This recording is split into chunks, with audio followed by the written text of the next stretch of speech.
नमस्ते छात्रों, कैसे हो? अच्छे हैं सभी लोग। सभी का डीएवी श्री विष्णु विद्या निकेतन में हार्दिक स्वागत है।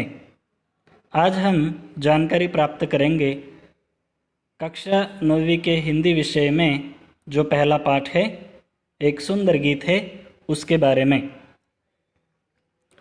मेरा नाम टी संतोष, कक्षा 9वीं, विषय हिंदी, और आज का जो अपना पाठ है उसका नाम है जिस देश में गंगा बहती है।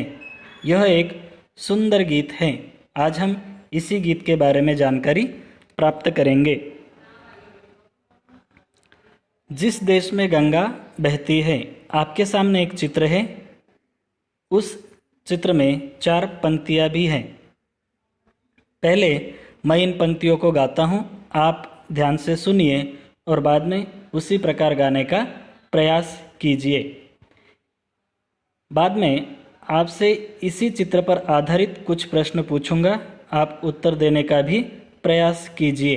पहले मैं इन पंक्तियों को गाता हूँ, आप ध्यान से सुनिए। शांति का संदेश जहाँ है, शांति का संदेश जहाँ है, सबका सम्मान जहाँ है। शांति का संदेश जहाँ है, सबका सम्मान जहाँ है। गीत खुशी के गात जहाँ है, ऐसा भारत और कहाँ है। गीत खुशी के गात जहाँ है, ऐसा भारत और कहाँ है। अच्छी लगी आपको पंक्तियाँ? ऐसे ही आप लोग भी गाने का प्रयास करना। देखते हैं इस चित्र पर आधारित कुछ प्रश्न। पहला प्रश्न, चित्र में आपको क्या क्या दिखाई दे रहा है? तो चित्र में देख के हम उत्तर बता सकते हैं। चित्र में हमें पौधे, फूल, पहाड़, आसमान, सूरज और कबूतर आदि दिखाई दे रहा है। दूसरा प्रश्न, इस चित्र में आपको क्या अच्छा लगा और क्यों? इस चित्र में मुझे फूल, सूरज, कबूतर आदि अच्छा लगा, क्योंकि फूल प्रकृति की शोभा बढ़ाते हैं, सूरज हमें रोशनी देता है, कबूतर शांति का प्रतीक है। तीसरा प्रश्न, इस चित्र से हमें क्या संदेश मिलता है? तो इस चित्र से हमें शांति का संदेश मिलता है, क्योंकि कबूतर को शांति का प्रतीक माना जाता है। देखते हैं उद्देश्य, इस पाठ का क्या उद्देश्य है और ये हमें क्यों पढ़ना चाहिए। देशभक्ति गीतों का संकलन कर उनके पठन की प्रेरणा देना इस पाठ का उद्देश्य है।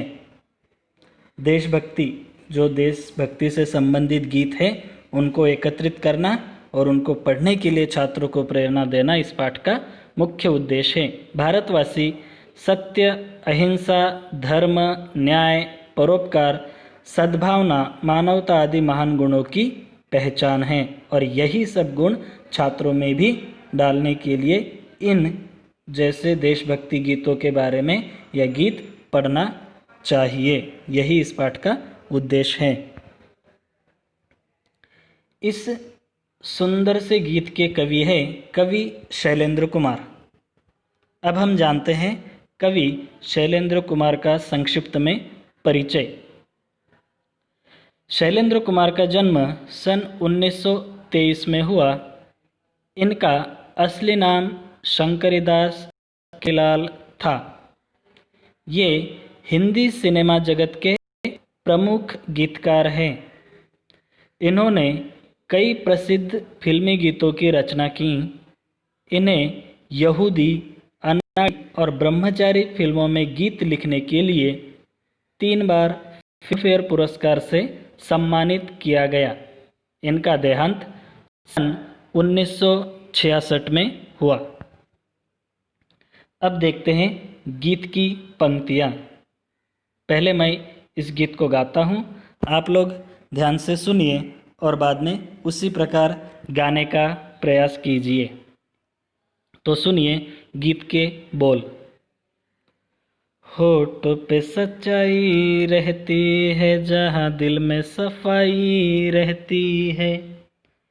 होठों पे सच्चाई रहती है जहाँ दिल में सफाई रहती है। हम उस देश के वासी है, हम उस देश के वासी है जिस देश में गंगा बहती है। मेहमा जो हमारा होता है वो जान से प्यारा होता है।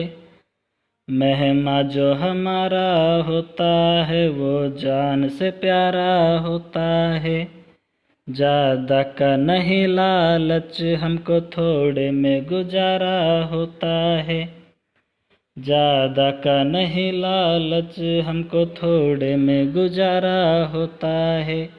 हम उस देश के वासी है, हम उस देश के वासी है जिस देश में गंगा बहती है। मिलजुल के रहो और प्यार करो, एक चीज़ यही तो रहती है। मिलजुल के रहो और प्यार करो, एक चीज़ यही तो रहती है। हम उस देश के वासी है, हम उस देश के वासी है जिस देश गंगा बहती है। होठों पे सच्चाई रहती है जहाँ दिल में सफाई रहती है। हम उस देश के वासी है, हम उस देश के वासी है जिस देश में गंगा बहती है। अच्छा लगा आप लोगों को? बहुत ही सुंदर गीत है। आप लोग भी इसी तरह गाने का प्रयास करना। देखते हैं इस गीत से संबंधित कुछ शब्दार्थ। पहला शब्द है होठ, उसका अर्थ ओष्ठ। दूसरा सच्चाई, शब्द का अर्थ सच। दिल, जिगर। सफाई, स्वच्छता। मेहमा, अतिथि। जान, जीव। प्यार, प्रेम। ज़्यादा, बहुत। लालच, लोभ। थोड़ा, कम। गुजारा, होना। तो आज हमने पढ़ा कवि परिचय, कविता के बोल, जो गीत है, गीत को हमने सुना भी और गाया भी। उसके बाद में ये गीत से संबंधित शब्दार्थ। इस गीत का भावार्थ और इस पाठ से संबंधित व्याकरणांश जानेंगे अगले भाग में, भाग 2 में। तब तक के लिए धन्यवाद।